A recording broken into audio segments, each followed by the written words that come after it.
Why hasn't Iran been invaded? For decades, the world's most powerful militaries have threatened it, sanctioned it, surrounded it, prepared for war. And most recently, on February 28, 2026, the United States and Israel launched direct strikes on Iranian targets. Yet, in the modern era, no foreign power has crossed Iran's borders and successfully taken control. Not the United States, not NATO, not Israel, not even at moments when war looked inevitable. And this isn't because Iran is unbeatable, it's because invading Iran isn't a war. It's a trap. Every major power that challenged Iran learned the same lesson. Iran doesn't need to defeat you. Its geography does it for them. Mountains that break armies, deserts that kill logistics, seas that can choke the global economy. And as tensions around Iran rise again after these latest strikes, its location is no longer just protection, it's leverage. So today, we're not asking whether Iran is powerful. We're asking a more dangerous question. What happens when a country is too important to ignore and too difficult to defeat? To answer that, you don't start with politics. You start with the map. Iran sits in one of the most dangerous locations on Earth. It connects Europe, Central Asia, South Asia, and the Middle East. For centuries, major armies didn't move around Iran. They moved through it. Romans, Arab caliphates, Ottomans, Mongols, British and Russian empires. Every major power eventually collided here. Modern Iran shares borders with 7 countries: Pakistan, Afghanistan, and Turkmenistan to the east, Iraq, Turkey, Armenia, and Azerbaijan to the west. To the north lies the Caspian Sea. To the south, the Persian Gulf and the Gulf of Oman. Very few countries sit at the intersection of this many regions, roots, and rival interests. That alone guarantees attention. But Iran's most dangerous feature lies offshore. Just off Iran's southern coast sits the Strait of Hormuz, a narrow stretch of water barely wide enough for shipping lanes. And yet, around 1/5 of the world's oil shipments pass through it. Every major economy depends on this gap. Every navy monitors it. Every crisis makes it relevant again. Iran doesn't need to block Hormuz permanently. It only needs to threaten it. That threat alone can spike oil prices, rattle markets, and force global powers to pause. Since the early 1970s, Iran has maintained control over several strategic islands near the strait, giving it surveillance, missile placement, and regional reach. This gives Iran leverage, but it also guarantees something else. Iran can never disappear from global calculations.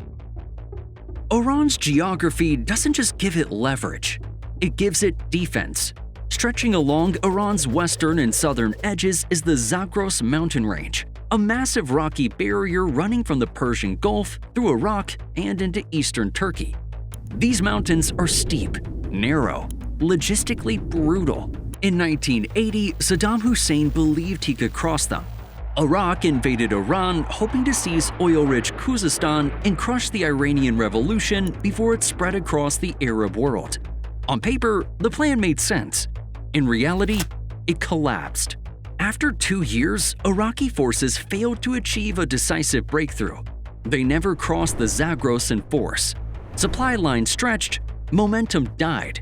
When Iran counterattacked, the war devolved into an 8-year stalemate. Hundreds of thousands were killed, and the border barely moved an inch. Iran survived, not because it was stronger, but because the terrain punished invaders faster than bullets could. To the north, the Zagros Mountains form another defensive wall along the Caspian Sea.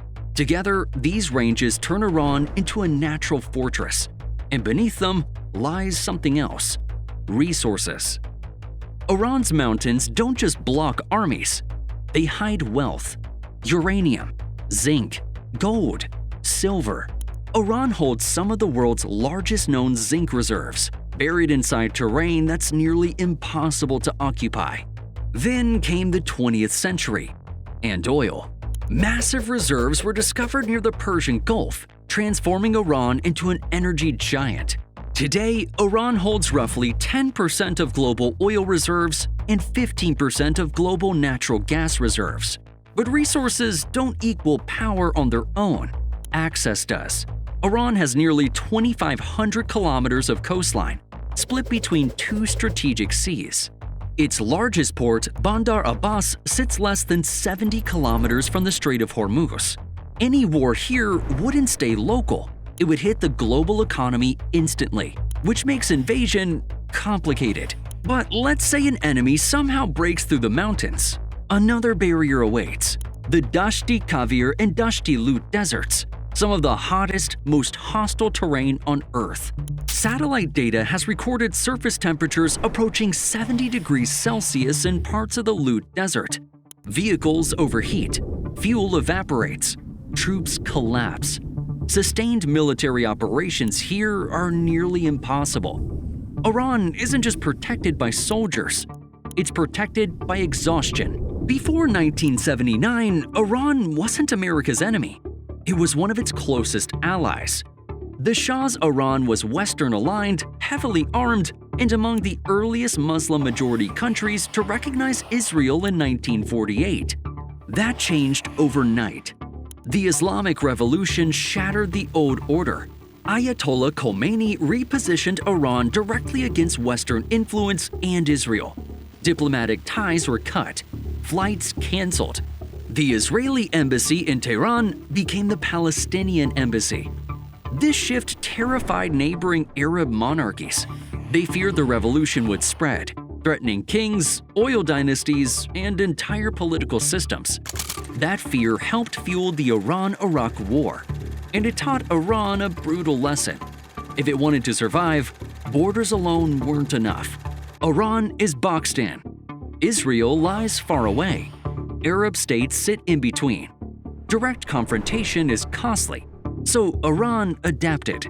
Instead of exporting armies, it exported influence. Hamas in Palestine, Hezbollah in Lebanon, militias in Iraq, forces in Syria, Houthis in Yemen. Together, they form what Iran calls the Axis of Resistance, a network that allows Iran to apply pressure without fighting directly. When Israel strikes Gaza, rockets fly from Lebanon.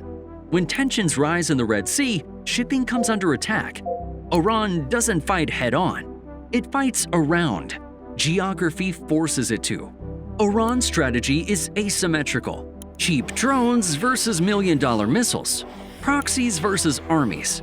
In 2024, Western navies fired missiles costing over $1 million to intercept drones costing less than $20,000. According to the U.S. Central Command, Iran possesses the largest ballistic missile arsenal in the Middle East, with ranges exceeding 2,000 kilometers. That puts Israel, U.S. bases, Gulf states, all within reach. Iran doesn't need to win a war. It only needs to make one too expensive to start. Today, Iran sits under overlapping pressures. Sanctions squeeze its economy. Its nuclear program remains opaque. Its proxy networks stretch across the region. Russia and China quietly provide diplomatic cover. And through direct control and allied forces, two global choke points, Hormuz and Bab el-Mandeb, sit within Iran's operational reach. That reality forces hesitation, because any direct war has risks: energy collapse, regional explosion, global economic shock. Iran's geography doesn't guarantee victory, but it does guarantee uncertainty. And uncertainty is power. Iran wasn't shaped into a regional power by ideology alone. It was shaped by mountains that block armies, seas that carry oil, deserts that kill logistics, and choke points that frighten markets. Geography made Iran strong, but it also locked the country into permanent confrontation. As tensions rise again, one truth remains unchanged: Iran cannot escape its location, and the world can't escape Iran. Because in geopolitics, where you are often matters more than who you are. And Iran sits in one of the most dangerous places on Earth.